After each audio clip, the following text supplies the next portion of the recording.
Hello, everyone. It is another episode, another week of Tailgate Talk.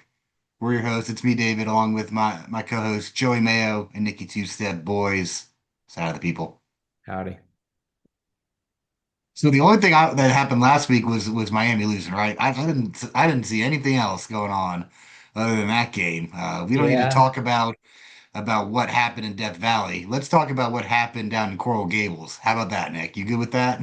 Well, I mean, I will say one thing about our game. At least the season's over, so that's fun. But Again, uh, they gave me a little bit of hope, and then they took it away again. there was after Miami lost, there was hope. There was like if Clemson runs the table, there's a chance. And then you know what? They just said, no, we're done. We're good. So um, That credit where hope didn't credit's last due. 24 hours. No, it did not. But credit where credit is due. David called the Miami downfall. He was very happy about it. Joe also said that it was probably going to happen against Louisville. So Yeah, I I'll just let said if it these did happen. I didn't think it was going to, but I said if it did, Louisville was the spot. I'll let these two talk about it because I mean I said Pitt, so I knew it was going to happen. I thought they were going to get to Pitt. So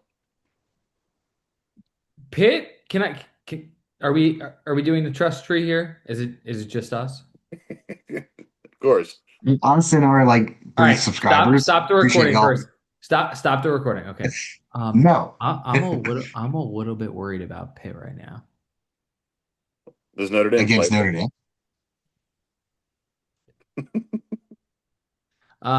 Little bit worried. I don't want to tell anybody, but I'm a little We bit worried. broadcasted that to all of our fans. You were supposed to stop recording there. Oh, nope. Oh, yeah, I'm a little bit worried about Pitt. But yeah, for Miami, I mean, it was bad showing. And my take on the whole thing is, I don't know if you guys saw the post game or if you cared to see the post game, but the post game was even worse because then he threw his wide receiver or tight end, whoever he was throwing that ball to, on the last play. He threw him under the bus, drove the bus over the poor guy, and then backed it back over him to park it in the parking spot. Because he was like, yeah, I don't know. I threw the ball. The guy ran the wrong route. Never in a billion years would I have expected a quarterback to say that. Even if the guy did run the wrong route, that's where you say, hey, you know what? That was a bad toss. That one was on me. It is what it is. I was shocked by. I mean, I shouldn't be because it's Carson Carson Beck, back. but I was a little bit shocked because things were going so well in Miami that of course it was too good to be true. Like everything we should have known. David was right. Here's my take. David was right. Okay, stop the presses. It was too good to be true. Everything was going so well. Carson Beck looked like a Heisman candidate. They looked like a national title contender, and we should have known, Nick, that there it was too good to be true and that can't not all good things can happen to Miami. In our defense, we did say it happened at one point. We just thought that it'd be a little later. So Yeah. it's not. I'll let David take his victory lap. He was right. Go But ahead. the last other thing that I mean you guys know more about the ACC than I do, but it sounds like now it could be like Virginia Tech and or No, Virginia and Georgia Virginia Tech, Tech. not Virginia Tech, Georgia Tech and Virginia those in are the the top two ACC right title now. game if nothing changes, Hurts. which is a Let's go. wild thing. Here's the thing. Here's my take that I've been sitting on it for a while, and I'm going to come out with it. The ACC is the new Pac-12, and I mean it helps that we took Stanford and Cal. This feels like a conference where the top teams are just going to get cannibalized, and they're going to lose games that they shouldn't. Um, I do miss the Pac-12 after dark, where like an undefeated Oregon goes into Tempe and loses to an Arizona State team that's like 500 late in the season. I think that's what the ACC is turning into. Yeah, I don't fully understand how your conference title game works, but listen, I'm happy if Georgia Tech and Virginia get in there and slug it out with each other. I think that would be fun to see because those are two teams that really have not had the chance to be in the spotlight, especially since my college football fandom started. So, and I think for you guys as well. So, I'm excited to see that, and I'm excited. The other ACC team that no one's paying attention to this week is Wake, and I think that Listen, I called it in the beginning of the season. I thought they were going to be the worst team in the league. Boy, was I wrong. They're 5-2 right now. Yeah, Wake's surprising some people, and the talks of surprising people in a not so nice way. Florida State lost to Stanford, and Oh yeah, can we talk We need about to that talk about too? that. We need Yeah, to bring that up is the the fact that Florida State hasn't we won a have to go conference back game now, in I a think year. 2 years since the last time that Florida State has beaten an ACC foe. Is that right, Nick? Or am It's been like I'm over not three. not fully 2 years, but like It's been early over a last calendar year. year. It's been over a calendar year since they've won an ACC game. you The know last what's eight, they beat Cal last year, you know and what's what you know what's wild is 2 years ago, they were a spot away or a quarterback away from going to the college football playoff, and not the 12 team, the 14. And then you have him have a historical, terribly season. And then this year, he gets back on track and surprises all of us by saying, "No, we're going to go out and we're going to beat Alabama, a national title contender and a powerhouse for the last 2 decades. We're going to go beat Alabama." And you know what we're going to follow that up with? More awfulness by losing to everybody in the ACC. I think Florida State has a Norvell problem. I think that But then all they endorsed him this week. well They were like, "He's our coach. We have they a got to full say vote that. of confidence with him for just this year." You got to say that. But I mean, if you look at Norvell's tenure outside of the 1 year they had Jordan Travis and everything was in line.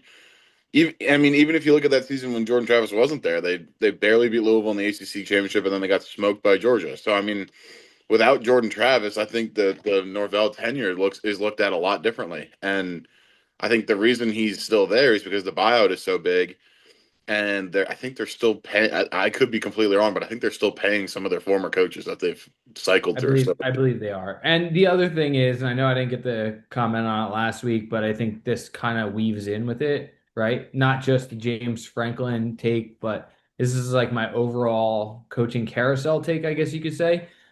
A lot of these programs are just willy-nilly firing coaches that, yeah, they may not be great. They are definitely not like national title winning coaches, but I don't know that you're going to find much better. A lot of these coaches don't feel like they're leaving the major programs that people would want, like a Marcus Freeman or a Ryan Day or a Dan Lanning. Like those guys who are few and far between don't feel like they're leaving. And then you have a lot of guys who are going to be on the coaching carousel that no one has any proof of success. Like, I feel like James Franklin's the best candidate. And I just don't know what you're supposed to do with that because he's going to bring you to 10-2, but then he's going to lose to the first real contender that he faces in the playoffs or the first real division foe that he faces in interconference play.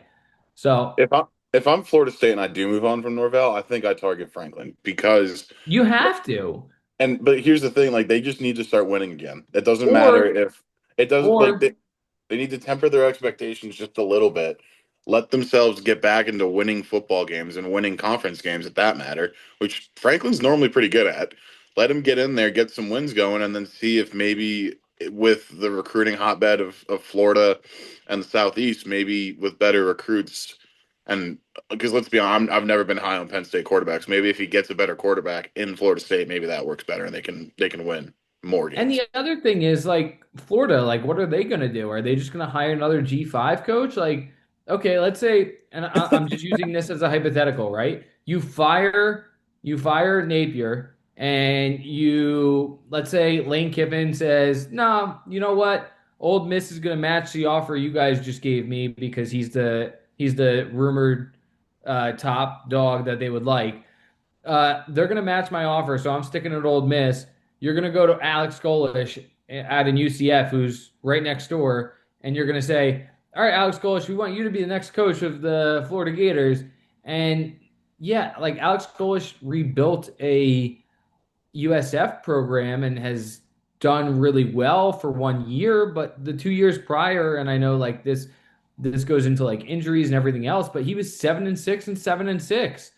And one good year with a lot of the or a few good years of these G5 coaches may not convert over to the major conferences, right? So that's the other thing. Like, yeah, you have a lot of these coaches who are unproven, and I guess that's my take. It's not really a good one because like I feel like everyone has that take, but like a lot of these schools are gonna go reaching for not proven commodities in this market, and you're gonna pay a hefty price for it.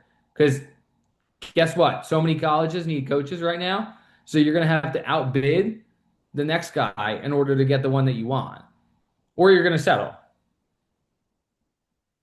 Are you guys forgetting that there is a Florida State legend out west? Dion? You think they go for Dion? Yeah, but they I spurred think him the Florida first. State might go for Dion if they fire Norvell. He has a bad taste in his mouth after they didn't hire him the first time before Norvell. Yeah, but Well, the money talks. I think if they pay him enough, then I think that obviously Florida State's a much better job than Colorado. I just think Uh, they're gonna have to hand. I don't think it comes down to money. I think they're gonna have to hand him the keys and be like, "This is yours. Like you do what you I want with mean, it." looking at the state of the Florida State football program, I think that's a risk you're willing to take at this point. I agree with you. I just don't know if Why the would you take Florida Chapel State Bill? athletics program agrees with you or me or David. Like at this They point, sure, like they sure as hell don't agree with what David just said. I didn't even hear what he They don't said. want to do that. He said go get Bill Belichick. No, it's either that or you like well, you can't be worse than Chapel Bill. I You give I him the misheard you. keys. I misheard you. I just think that he obviously is not that he's a bad coach, but like he's also a guy who, as Dan Lanning said, likes clips, right? He's out there for to build a program through social media, through the internet. He's like your typical like modern day college coach, I feel like. You're gonna have to hand him the keys for him to do all of the stuff that he wants to do because that's not your atypical college program or way to build a program. And honestly, I think Florida State's more set up to let him do that than Colorado has been. They've got Correct. more of that media presence. Like Well, I feel like you're in Colorado when Florida he with all that talent. Like it's it's more set up that that it fits their brand more so for him to be there. I feel like Colorado when he first started handing them the keys and was like, "Yeah, do whatever you want because we have not won a game since World War II." But now I think its luster is worn off a little bit, so we'll see. Mhm. But does Florida State go calling with, like you said, a bag, a large one, a Brinks truck, a yacht perhaps filled with money? I don't know. But it's going to be interesting because not only on top of that, he's going to need the keys to the program. He's going to need the keys to college, in my opinion, because he only knows how to run a program one way. And I don't think it's bad, but I think that And that's a here's the lot of thing, Joe. power Like that you're handing that's how over. most coaches are gonna operate. Like you look at Dabo, he only knows how to run his program one way. It's Right, very right. hard for him to adapt. You look at Nick Saban, he only knows how to run his I think program one it's just a way. unique way, is what I'm saying for Dion, where it's very public, it's very open, it's very his way or the highway. So that's what makes it more like brash, in my opinion. But yeah, no, I do agree with you. Every coach has their own way, and every coach is going to request the keys to the program. I'm gonna argue that, especially before NIL, Nick Saban was even more so cutthroat in terms of you're going to do it my way or you're not going to be on the team. When Oh you're yeah, most when certainly. you are, it's at the end of the day, it's what's the right fit. And I don't know what the right fit would be for Florida. I don't know if Miami has the right fit either. I don't Florida know what State, Penn I feel State's like going to is do. the place that if you put Dion in there, I think that's the most cohesive match out of anybody that's out there. I'm not sold on Norvell like Nick is. I'm like Nick said he's not sold on him either. I just when you look for that type of fit, like Nick Saban was the perfect fit for Alabama. I think Dabo has been the perfect fit for Clemson. You look at those type of coaches, like you go back to like Lou Holtz for Notre Dame, like you go that like you find that not just matches the drive to win, but like that brand, that culture, the history. Florida State was best when they were smacking people in the face. And if you got to be kind of doing it that way in terms of being more brash as a coach, maybe that works. Maybe it doesn't. Yeah. But Yeah. You got to try something different, right? Yeah. I agree with that. And I don't know who Penn State's going to hire because obviously Signetti got that big raise. So I guess Matt Rule, come on down, but that's just James Franklin 2.0. So well, with that wonderful thought, let's go ahead and get into our picks. So it's been quite a week, a lot of good times. Let me make sure I'm set up here. Okay, we're good. We're good now. how did I do last week? So we have a new leader. Go. Attaboy, Nikki. Nick with Damn. Go. 11 points Bad this week. past week. Joe only with 9. That's a 2 point swing, and Nick takes the lead. And I lost ground again. Good to be back, boys. Good to be back. I'm looking forward to being back eventually. So hopefully we So bounce back this week. Hopefully. it's Fingers just crossed. we're getting back into the realm of me making my picks first before everybody else. And now you guys are starting to pick my same games, and I'm sitting here wondering how am I going to be able to bite into this lead? I gotta. It don't work that way. I'm always last minute, so In my defense, Um, I really didn't look at your picks. I did send I mine try next. not to look at your picks because then Yeah. then I second guess myself and it's a mess over here. I'm a mess over here. It's fine. First off, Nick, Well, speaking of got my Sig, pick. give me the Hoosiers over UCLA. Indiana, I think, is the hottest team in the country right now. I think they're legit. UCLA, they have a good story going. I think Nico did get hurt last week, if I'm not mistaken. I don't know if he's playing this week or not. I still love the Hoosiers, so give me Indiana here. I think they win big. I would just like to say I disagree with the both of you on this pick, and I love that logo, and it's a great day to be a Bruin. Okay, so You think they're uh, winning outright It's or it's just covering? it's a great day to be alive and be a Bruin. Are And you? I am no, I just I'm not a believer in that program. I'm just a believer in their OC. I am drunk on that guy. He is fantastic. I would hire him tomorrow to do anything if I was Jeff Bezos, I would look to hire that guy as like a motivational guy. He's amazing. But yeah, back to what I said about that Pitt team. They're I think pretty under the radar good. So we shall see. And I don't think this NC State team is really all that great. So give me Pitt here. -6.5. I think that's an easy one. That is a dude. UCLA they caught lightning in a bottle against Penn State. Then turns out Penn State's garbage. So I'm like the Hoosiers. I think are the team. They're one of the teams of destiny this year. They're one of the teams that are making that run.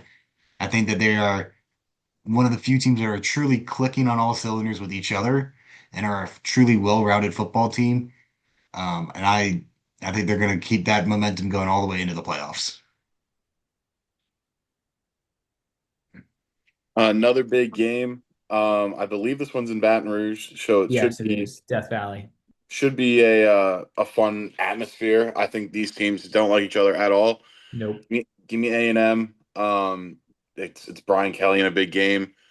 Um, Always love it when I'm fading that man. And don't yeah, I was gonna say something, but I don't wanna go that far on the podcast. So I'll just leave it to give me A&M.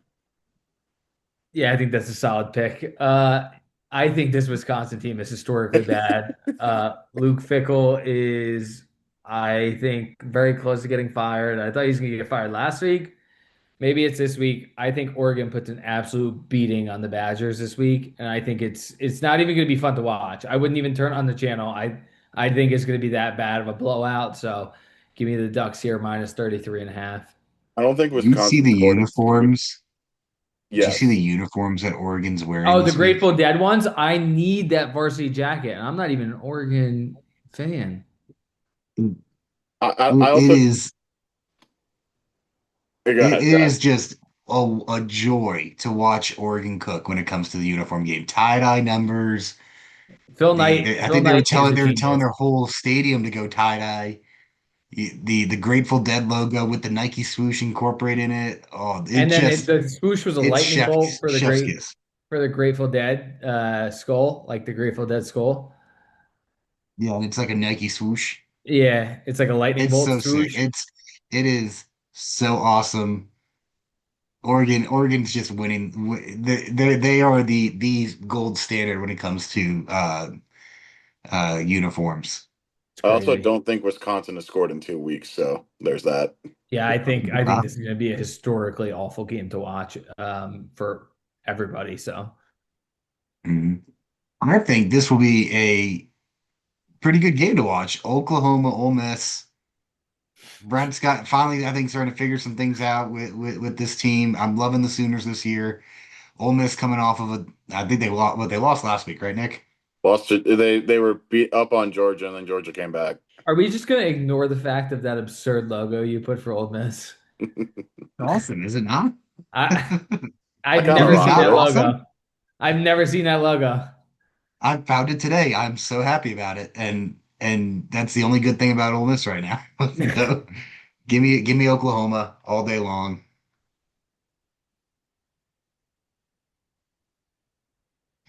Joe brought it up. Virginia's very, very good this year, and UNC is just trash. So I think Virginia takes care of business. I think they hang a ton on Chapel Bill and Wahoo Wah. Yeah, so this is a game I really wanted to talk about, not because of the game, but I think I might be ready to crown Alabama in that top tier of college football. I think they have an absolute killer at quarterback. I think he could very well be the first quarterback off the board this upcoming draft. I think he is that good. Every game, except for whatever reason, every Saturday I find myself watching Alabama. And again, just like I'm drunk on Jerry Newhousel or however you pronounce his last name, I am drunk on Ty Simpson. That guy is a stone cold killer.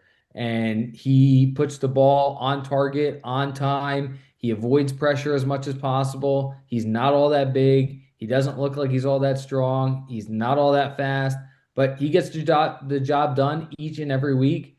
So give me the Tide here. This seems like a really easy one for a very inconsistent South Carolina team. Um, Roll Tide. Yeah, I think South Carolina is reeling right now. This is very well the knockout And party. Bama's starting to figure it out. I feel like 12 and a half is borderline in terms of whether it's generous or a little bit stingy for Bama. I think that they're too much for the Gamecocks. I think he's unbelievable. I think he's going to put himself in the Heisman. I think he's going to wind up in New York by the end of the year too. Yeah, at Can't He's some point we're gonna have to figure out who is in the Heisman race because I still he's don't know Mac at this Jones. point. He's Mac Jones at Alabama, but I think he's better. And that's crazy to say only after what 7 games of him starting. But I think he's really, really good. At one point we're gonna have to talk about since UNC's logo's up here, how much Drake May actually was carrying that team when he was there. I think That it man is was balling out championship. for the Patriots, bringing them back from being irrelevant before him, and I'm sure Nick, you're just loving that as a Jets fan, but like, We do not need to be talking pro right now. Please, college stuff. Well, if I were you right now, if I were you, I would hope that Ty Simpson does not go back to Bama, and I would draft. If you It don't it draft Ty it, Simpson, it if you doesn't don't matter. Whoever we take, we're gonna ruin. It's if fine. you don't draft Ty Simpson, spoke like a true Jets fan. Can we? What are we I doing would here? Can we run to the just focus on? podium. I would run to the podium with the card that has Fernando Mendoza's name on it Yeah, and quicker we'll than ruin him. anybody has Hey, ever said the name it's Fernando just Mendoza. it's college. I don't care. I let these kids enjoy their careers before whoever the new Jets take just gets ruined. I'm done with pro. Moving on. Ty Simpson, I'm telling you, he's the answer. Joe took this one of my picks too, but North Texas is going to kill Charlotte tomorrow. It's going to be a bloodbath. I Um, actually did. Go North ahead. Texas loves to score, and Charlotte sucks. So, um, yeah, mean green all day, early and often. I actually didn't even see that you picked this. I didn't look at the group chat until I sent my picks today. And right prior to that, I was go scrolling through my phone. I was doom scrolling, and some like college football page I follow posted a bottom 25 in college football FBS, and the bottom team was Charlotte. And I was like, who's Charlotte playing this week? And I saw they were playing North Texas, who has like a pulse, and I was like, give me North Texas. This is an easy one. Forget about North Texas being good. As long as they have a pulse, they're better than Charlotte. So give me North Texas here. I'm a big Eric Morris guy too. I think he's an unbelievable head coach, and he's going to go on to bigger and better things after this year. So I think this is an easy one. North Texas is going to win by 50. Yeah. And they're not gonna let up. That guy, that their head coach is a dog too. For me, I'm all on board with the nerds this year. Georgia Tech and Vanderbilt. Any chance I get to take them, I'm taking them. Give me Vandy all day long over Mizzou here. Go Nerds. I want to see every single nerd team in the playoff that I can. Stop recording for a second. I think I'm off the Mizzou bus too. I think I hopped off Yeah, the Eli Drinkowitz you know, bus. if you want me to stop recording, you got to give me more than a literally tenth of a second to hit the button. Doesn't mean I'm going to do it, but I'm just letting you know, like, you're setting yourself up for failure, my friend. Ah, shucks. Yeah, I think I've come to the conclusion that Prabula, he stacks these unreal stats against terrible teams, and he is the Diego Pavia against terrible teams, where Diego Pavia is actually doing it week in and week out against like great teams. And I love that pick for you. I think that's an easy one. All day long. Here's the thing about Vanderbilt. They are playing really good football overall. It's not Yeah, and just they're Diego just good all Pavia, around. just Yeah, their running game it's is phenomenal. it's phenomenal. It They're is bullying people. very understated. They were breaking off runs against Alabama. It kills me that they couldn't pull that game out because early on it looked like they were ready to take control and they just made a couple of mistakes here and there, which is what's going to happen when you're playing against the best teams. If you can't rise above that and play error free, you're going to find it hard to win. I think that they get that opportunity to kind of start to figure that out, and somehow, some way, I'm trying to find some chaotic way for them to be in the SEC championship game and just secure themselves a spot in the playoff because I would love to I watch was Vanderbilt. I would love to watch Georgia Tech in the playoff. before we end, I was just about to ask you guys, are you guys ready to say that Vanderbilt has Commodores has made the college football playoffs? Because it's gonna happen. It's gonna happen this year. And I This just is want to their make year. sure you guys are prepared. I want to make sure you packed your lunchbox. I want to make sure you packed all your homework. I'm all on board for it. Like I don't even count Vanderbilt as an SEC team because they're so nerdy. I love it. Uh, I think the real but question is, are you guys ready for one of Virginia and or Georgia Tech to be in? Georgia yes, I Tech, I want Georgia think Tech in there so bad. I want Georgia Virginia, Tech in there I so want bad. Virginia too for Tony, but I just love how hard-nosed Georgia Tech is as a football team. I want I to see just that up north going up against some Big Ten team and just start smacking them in the face. I think yes. that would be a game to watch. Nick would hate it because there'd be no points, but I would absolutely love it. No, like I would love to see like somehow like in the second round, like Georgia Tech versus Ohio State, who hasn't been tested yet, and there's Haynes King just bullying his way through the linebacking core, the unreal linebacking core of Ohio State, and just Ohio taking it State to by him. 50. Listen, I don't I'm with your brother here. I don't underestimate that program no more. Haynes King is a different Georgia breed, Tech is ranked seven. Let's look at the like at some point, Haynes King has thrown for almost 1,200 yards. He's only which is thrown for nothing. four touchdowns with one pick. Yeah. He's ran for 10 touchdowns.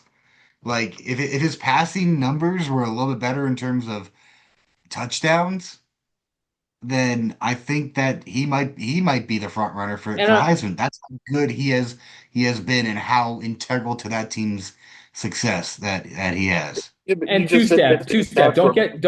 Don't get it twisted. I don't think they would, but like I would Step absolutely back. I would love to watch a Georgia Tech team in my mind. Even I would love to just think about it. A Georgia Tech team just bully a major program out of right straight out of the playoffs. I'm not saying it would happen, but I would love to see it. Just imagine that. I could dream on it. I don't really like Georgia Tech, so as a school, they're kind of a Uh, rival, so I don't really like them. So That's fine.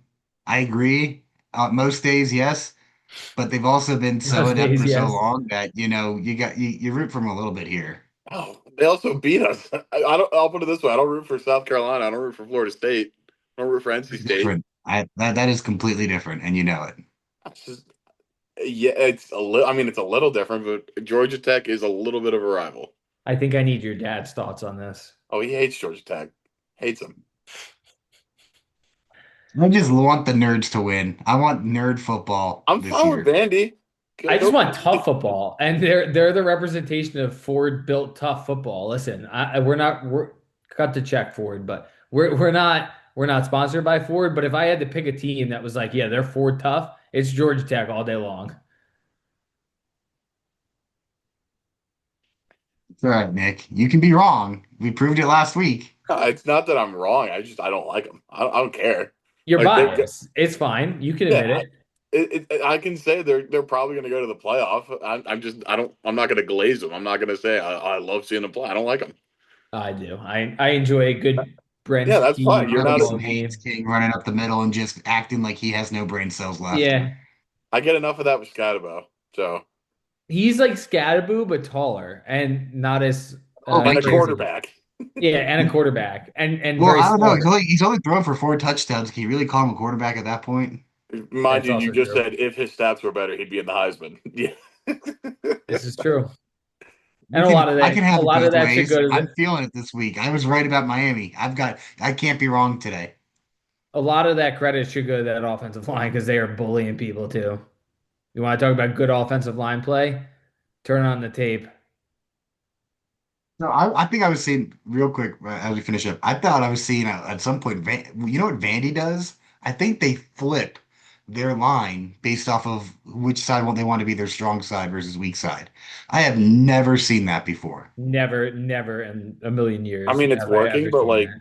I feel like if you're a smart defensive coach, you just understand that I mean, that is a strong side. So if you like blitz that side and then just keep people back for containment on the backside, I feel like you're kind of just choreographing where you're going to want to run the ball. Yeah. Yeah, but then you run counter off of that, and then they're completely out of position. Yeah, but Well, they're that's the why you have pulling people back to guard, contain. and pulling guards are usually one side or the other. It's not typically both that do it. At least that's how it was when I played in high school way back in the I day. agree with you completely on that. I don't I I worry about telegraphing it, but look at the results. They've been running all over teams. That's because I just don't think teams know what's coming. Like I want us to, you have to commit to Diego Pavia, but then once you commit to him, then the running game opens wide up, and they're just I think they're a good football team all around. Yeah. It's gonna be With tough to that, stop them. good news is Clemson has a bye week. Let's hopefully not lose the bye week, Nick. Go Tigers. Go What's that? Irish.